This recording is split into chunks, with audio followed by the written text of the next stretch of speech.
अस्सलामुअलैकुम। साक्षी खबर में आपका इस्तकबाल है। आज 21 ज़िलक़अदा है। सुर्खियों से पहले सुनते हैं हदीस शरीफ। बिस्मिल्लाहिर्रहमानिर्रहीम। हज़रत अबू अमामा रज़ी अल्लाह ताला अन्हु से रिवायत है, रसूलुल्लाह सल्लल्लाहु अलैहि वसल्लम ने फरमाया, लिबास की सादगी ईमान की अलामतों में से एक अलामत है। और अब सुर्खियाँ। तेलंगाना के सरकारी लोगों से चार मीनार और काकतिया कमान को हटाने की मुखालिफत। बीआरएस की मुखालिफत के बावजूद हुकूमत ने जारी किया नया लोगो। लोकसभा के आखिरी मरहले की इंतखाबी मुहिम का हुआ इख्तिताम। 1 जून को होगी 7वें मरहले की पोलिंग। एपी सेट के नताइज का ऐलान। 90.41% रहा नतीजा।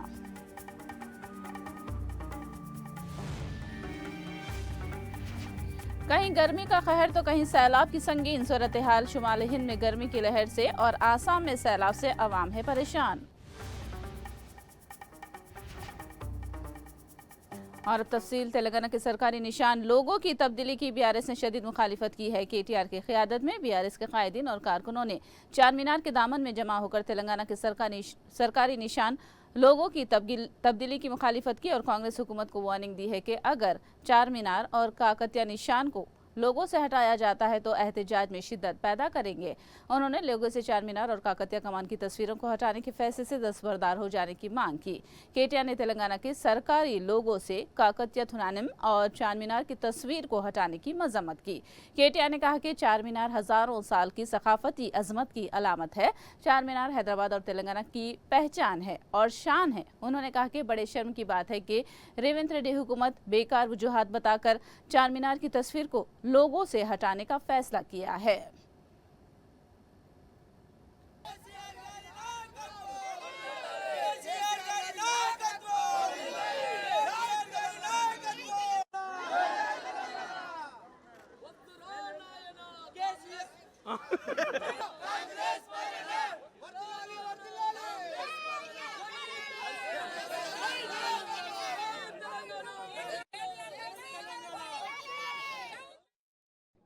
तेलंगाना की शान है और हैदराबाद जो तेलंगाना की शान है उसकी पहचान चार मीनार है।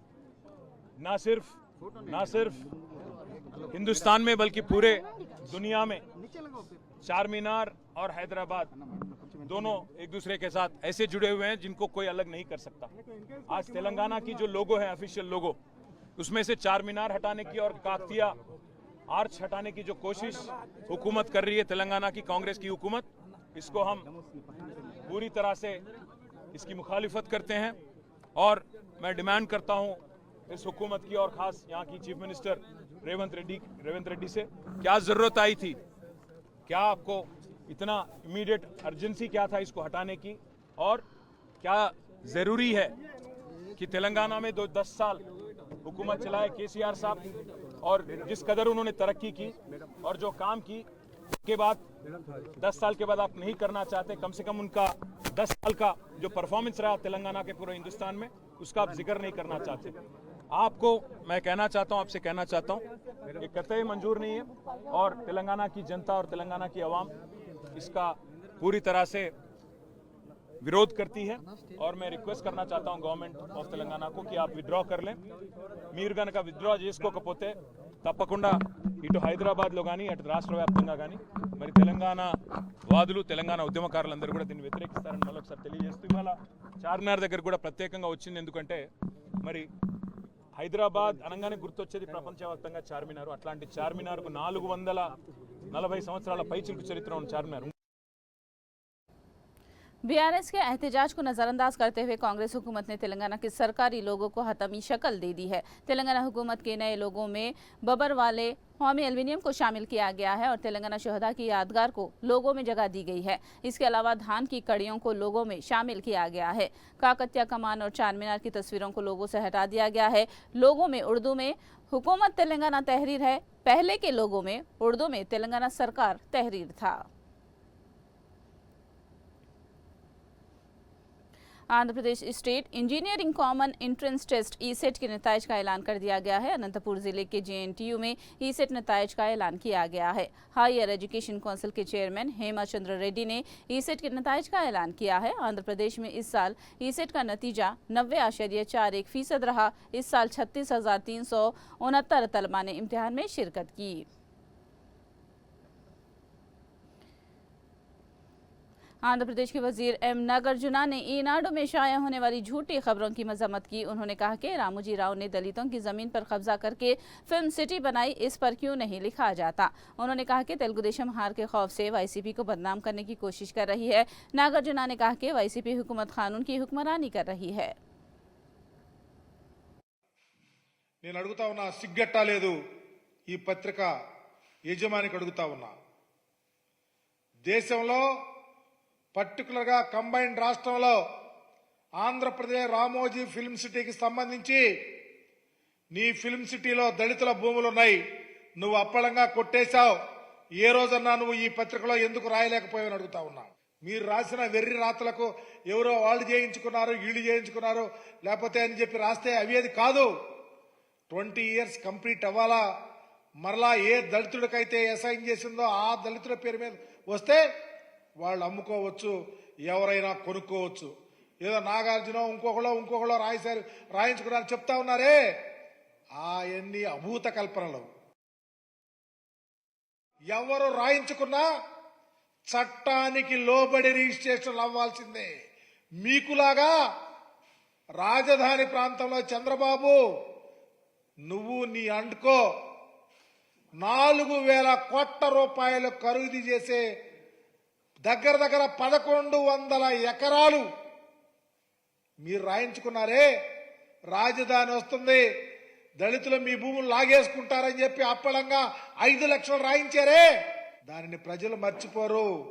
దళితుల భూములు అప్పళంగా కొట్టేసింది చంద్రబాబు అండుకో తప్ప ఈ రాష్ట్రంలో ఎవరు కాదు. మీ కళ్ళు ఏమైపోయినా అడుగుతా ఉన్నా. ఈ రాష్ట్రంలో దళితుల మీద దాడులు జరిగితే, అఘాయిత్యాలు జరిగితే, అమానుషాలు జరిగితే పేటెంట్ చంద్రబాబుకి, చంద్రబాబు తాబేదారులకి తప్ప ఎవ్వరికీ లేదు.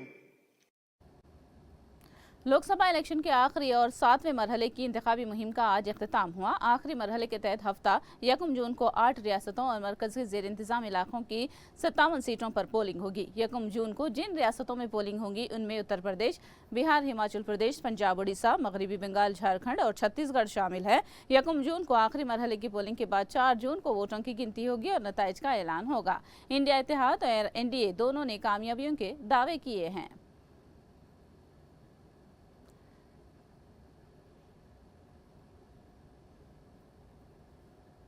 4 जून को आंध्र प्रदेश कानून साज असेंबली की 175 और 22 लोकसभा हलकों की वोटिंग की गिनती मुख्तलिफ मराकिज पर होगी। वोटों की गिनती से पहले वायएसआर कांग्रेस पार्टी के जनरल सेक्रेटरी सज्जला रामकृष्ण रेड्डी ने पोलिंग बूथ पर तैनात होने वाले एजेंट्स और कारकुनों से खिताब करते हुए जरूरी हिदायतें दी। सज्जला ने वोटों की गिनती के दौरान पोलिंग एजेंट्स को चौकस रहने की हिदायत दी। उन्होंने यकीन जाहिर किया कि वायएसआर कांग्रेस पार्टी कामयाबी हासिल करेगी और 9 जून को जगन मोहन रेड्डी दोबारा वजीर आला का हल्फ लेंगे।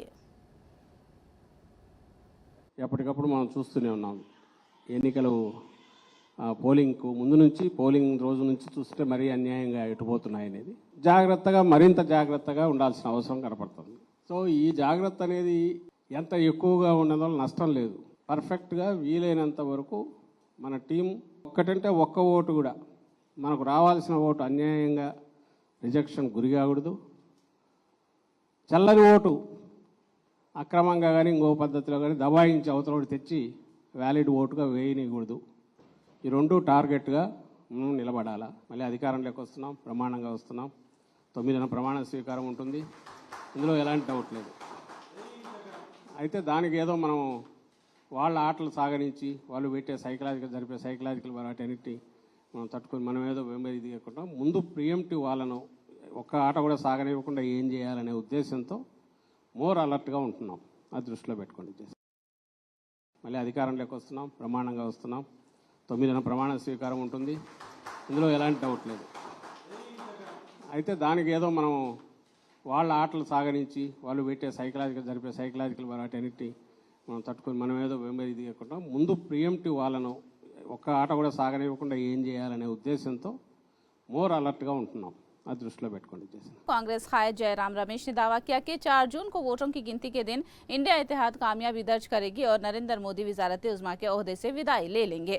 उन्होंने कहा कि शुरुआत के मरहलों से ही इंडिया इत्तेहाद ने बढ़तरी हासिल की है और यकीनन मरकज में इंडिया इत्तेहाद हुकूमत तश्कील देगा। पहले ये समझ लीजिएगा कि ये निवर्तमान प्रधानमंत्री हैं और उनके साथ साथ ये निवर्तमान गृह मंत्री हैं।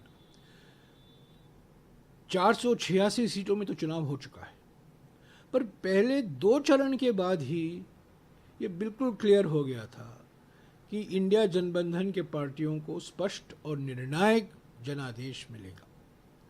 और चुनाव होते गए अभी 7वां चरण बाकी है, पर इसमें कोई शक नहीं हो सकता, ये तय है कि 4 तारीख को ये निवर्तमान प्रधानमंत्री, आउटगोइंग प्रधानमंत्री गोइंग आउट हो जाएंगे। इंडिया जनबंधन की सरकार बनेगी। 5 साल तक इंडिया जनबंधन की सरकार स्थिर सरकार, संवेदनशील सरकार, जिम्मेदार सरकार जरूर बनेगी, इसमें कोई दो राय नहीं है। बीजेपी की कामयाबी तो दूर की बात है, खुद वजीर आजम नरेंद्र मोदी वाराणसी से इलेक्शन हार जाएंगे, ये दावा समाजवादी पार्टी के लीडर अखिलेश यादव ने किया है। सोच ऐसी हो कि आज के समय पे टेक्नोलॉजी चीज़ें हैं या जो ज़रूरतें हैं उनको पूरा कैसे कोई कर सके।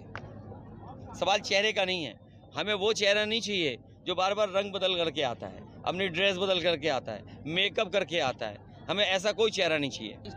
देखिए, जिसका दाना उसका गाना, जिसका दाना उसका गाना, तो जिसका चाहिए आपको वो अपना दाना दे दे, वही ओपिनियन आ जाएगा। आप कितनी सीट जीते? इस बार बीजेपी का सफाया होने जा रहा। अभी तक तो मैं सोचता था कि क्यूटो में लड़ाई है, लेकिन कल की रैली के बाद ये लग रहा है कि क्यूटो भी देश के प्रधान सांसद जी हारने जा रहे हैं। जो उन्होंने गांव गोद लिया था उसका कोई नाम नहीं ले रहा है, और जो माँ गंगा को साफ करने के लिए कहा था, सोचिए माँ गंगा से जिन्होंने झूठ बोला हो उसे कौन छोड़ेगा। इसलिए काशी के लोग उन लोगों को सजा देंगे जिन्होंने माँ गंगा के लिए झूठ बोला है।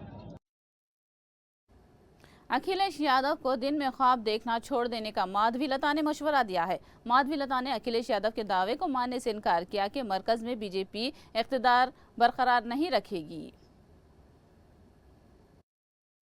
इसके बारे में मैं एक बात बताना चाहती हूँ अखिलेश जी को। काफी गर्मी है, हम समझ सकते हैं भैया। दिन दहाड़े अगर आप काम कर रहे हो इतना तो नींद आ जाएगी, और जब दिन में आप सो जाते हो तो इसी प्रकार के सपने आते रहते हैं। लेकिन समझ जाइए, दिन के सपने कभी सच नहीं होते हैं, और ये सपने में आप ऐसे रहोगे तो अब बहुत मुश्किल हो जाएगी खुद के लिए। जाग जाओ, सुबह के दिन के सपना देखना बंद कर दो। 400 पार वैसे ही हो जाएगा, लेकिन आप बड़े मायूस हो जाएंगे। ये कौन से बना रहे कॉन्स्टिट्यूशन, यहाँ फंडामेंटल राइट है भाई हमारा 21A के तहत we have fundamental right to religious expression. ये मैं कह रही हूँ, ये लोग भोकला गए हैं, इनका मानसिक संतुलन बिगड़ गई है। तो ये लोग समझ नहीं पा रहे कि मोदी जी को क्या कर कर रोके। मोदी जी अपने आप हैं, अगर जिस दिन ये इस्तेमाल करना चाहेंगे उस दिन ये लोग ठहर भी नहीं पाएंगे, बोल भी नहीं पाएंगे। जेडी मेटला में एक नौजवान लड़की ने मोहब्बत में नाकामी और नौजवान की जानिब से शादी से इनकार करने पर खुदकुशी कर ली। बताया जाता है कि जेडी मेटला के न्यू एलबी नगर से ताल्लुक रखने वाली अखिला का साईगौड़ नामी नौजवान से 8 साल से माशिका चल रहा था। ताहम साईगौड़ की जानिब से शादी के इनकार के बाद लड़की अखिला दिलबर्दाश्ता हो गई थी। अखिला के वालिदैन ने साईगौड़ पर लड़की को हरासा करने और मोहब्बत में धोखा देने और लड़की से शादी न करने का इल्जाम लगाया। अखिला के रिश्तेदारों ने साईगौड़ के खिलाफ सख्त कार्रवाई करने की मांग की है।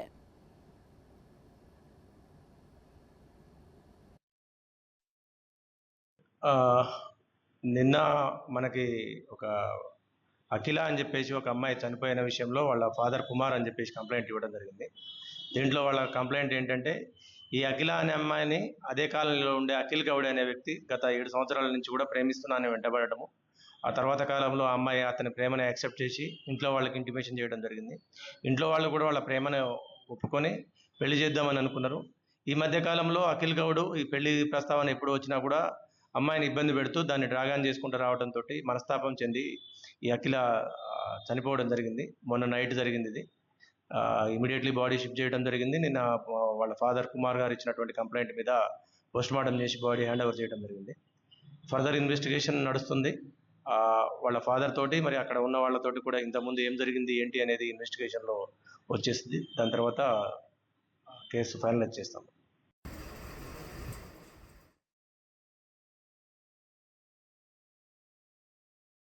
ప్రేమించినాన్ని ఇష్టపడి కట్నం లేకుండా పెళ్లి చేసుకుంటా అని చెప్పిండు.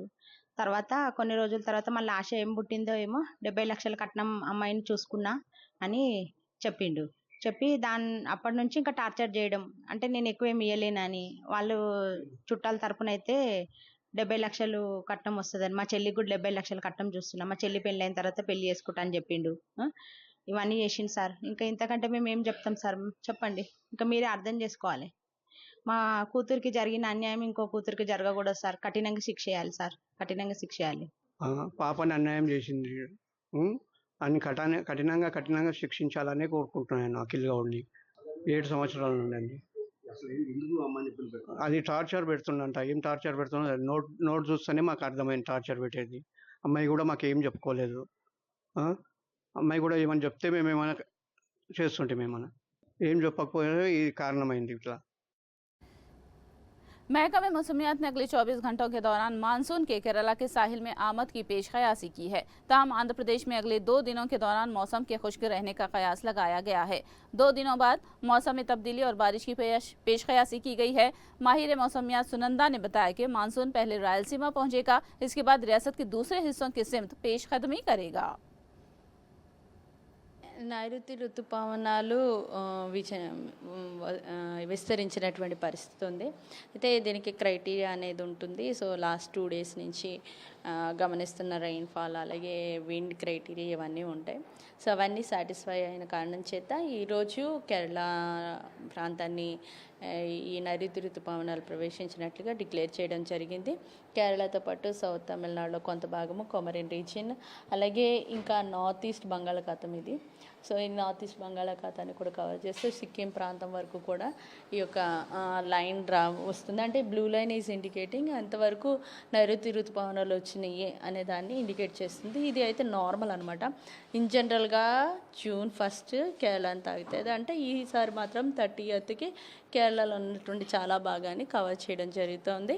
ఇంకా ఈ కండిషన్స్ ఇలాగే కొనసాగినట్లయితే కనుక మనకు కూడా త్వరలోనే ఈ యొక్క నైరుతి ఋతుపవనాలు ప్రవేశించడానికి అవకాశం ఉంది. ప్రస్తుతం అయితే ఈరోజు చూసుకున్నట్లయితే మన దగ్గర ఉష్ణోగ్రతలు ఎక్కువే ఉన్నాయి.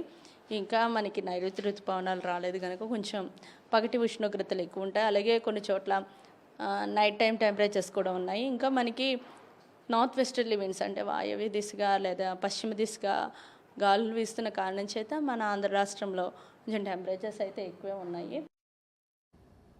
जम्मू कश्मीर के 5 हिस्सों में गर्मी की शदीद लहर जारी है। राजौरी में गर्मी की शिद्दत से जंगलात को आग लग गई। राजौरी के मुख्तलिफ गाँव में दरख्तों को आग लगने से अतराफ में बसने वाले लोगों में तशवीश पैदा हो गई है। अवाम ने मकामी हुकाम से आग पर काबू पाने की मांग की है।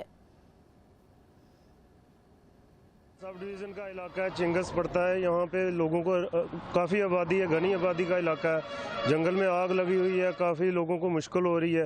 कल से काम मतलब कि लोग भी काफ़ी तावन दे रहे हैं। फॉरेस्ट डिपार्टमेंट के गार्ड्स काफ़ी देर से यहाँ रात से यहाँ पे अवेलेबल हैं। बहुत सारी नफरी आई हुई है उनकी, लेकिन आग पे काबू पाना बहुत मुश्किल है अभी तक जी।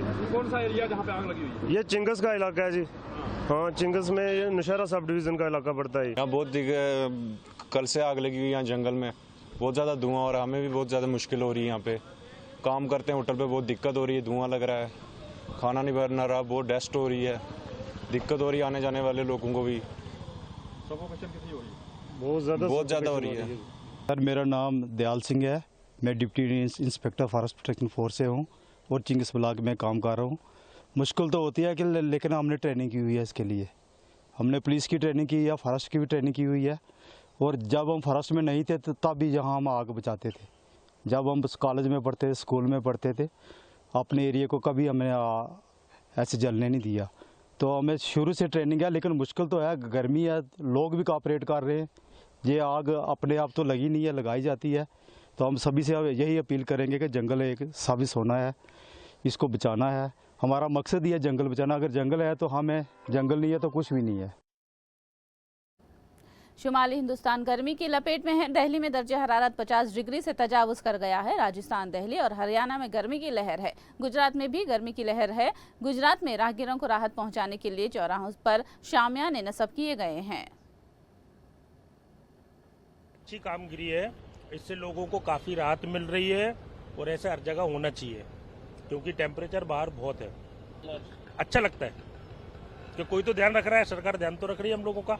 ट्रैफिक पुलिस वाले भले धूप में वो लोग खड़े होकर काम कर रहे हैं, लेकिन हम लोगों के लिए इतना अच्छा काम कर रहे हैं वो लोग। हमारे तरीके से बहुत अच्छी सराहना करता हूँ उनकी, बहुत अच्छा काम कर रही है सरकार हम लोगों के लिए। सहूलत है, बहुत ही भाई साहब कैसा लग रहा है? अच्छा लग रहा है, बहुत अच्छा लग रहा है। थोड़ी राहत मिलती है, सराहनीय काम किया है, राहत मिलती है, अच्छा लगता है। बहुत अच्छी, बहुत ज्यादा राहत मिलती है। राहत नहीं, बहुत ज्यादा राहत मिलती है। मोदी है तो मुमकिन है। ये अच्छा लग रहा है और धूप नहीं लगती है। जो भी काम किया अच्छा किया हुआ है और धूप में ऐसा नहीं, बहुत बढ़िया रहता है। अभी ये काम अच्छा किया हुआ है गवर्नमेंट ने। जो भी हो, नहीं ट्रैफिक कोई भी तकलीफ नहीं होती है। महकमे मौसमियात ने पेश कयासी की है कि शुमाली हिंद में गर्मी की लहर 2-3 दिन बरकरार रहेगी। बिहार, उड़ीसा समेत शुमाली हिंदुस्तान के मुख्तलिफ शहरों में गर्मी की लहर चंद दिनों तक बरकरार रहने की पेश कयासी की गई है। 2-3 दिन बाद गर्मी की शिद्दत में कमी का कयास लगाया गया है। वाली तापमान होती है जिसको हम लोग कहते हैं कि दोनों का संयुक्त प्रभाव से ये काफ़ी ज़्यादा होती है, एक्चुअल टेम्परेचर से ज़्यादा महसूस होती है। इसीलिए लोगों को जो है सो डिस्कम्फर्ट काफ़ी महसूस होता है और इसमें खासकर लोगों को रिहाइड्रेट होने की ज़रूरत होती है, काफ़ी पानी पीने की ज़रूरत होती है, धूप में कम निकले, पेड़ पौधे छाया में जितना हो सके उतना रहने की ज़रूरत होती है। ये कब तक बना रहेगा सर? ये अगले ये जो है सो आप देखेंगे कि साउथ बिहार में जो स्थिति है वेस्टर्ली विंड है और ये ड्राई है, तो ये ह्यूमिडिटी अभी भी है, जितना होना नहीं चाहिए था उससे ज़्यादा है थोड़ी सी जिस टेम्परेचर पे। तो ये 3 से 4 दिनों तक इसी तरह स्थिति बनी रहेंगी। तीसरे दिन से तापमान में कमी आएंगी, बट ह्यूमिडिटी जो है ये बने रहने के कारण लोगों को गर्मी महसूस होगी। अगर हम बारिश की बात करें तो तीसरे और चौथे दिन आप देखेंगे कि जो उत्तरी बिहार है, खास करके जो सीमांचल के ज़िले हैं सटे हुए, नेपाल के तराई वाले ज़िले, उसमें आपको थंडर स्टॉर्म एक्टिविटी आपको थोड़ी सी देखने को मिलेंगी। हाँ जी, आज हम लोगों ने साउथ बिहार के ज़िलों में जैसे कि जो जिनका ज़िले का नाम बताया उसमें ऑरेंज अलर्ट हम लोगों ने कर रखा है आज और कल के लिए। परसों से उसमें हम लोगों ने रिडक्शन कर उसको येलो अलर्ट कर रखा है। मुल्क में एक हिस्से में गर्मी का कहर है तो दूसरी जानिब बारिश की तबाहकारियां हैं। आसाम में बारिश और सैलाब ने तबाही मचाई है। इम्फाल समेत आसाम के नशीबी इलाकों से 41,000 अफराद का तखलिया कर दिया गया है। आसाम के नशीबी इलाकों के हजारों मकानों में बारिश का पानी दाखिल हो जाने से हजारों अफराद बेघर हो गए।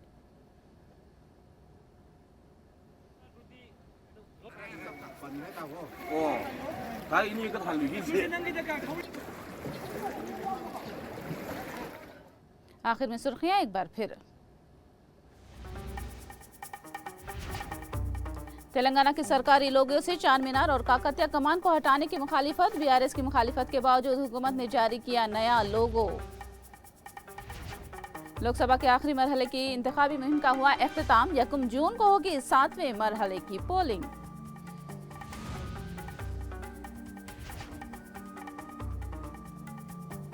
एपी सेट के नताइज का ऐलान। 90.41% रहा नतीजा।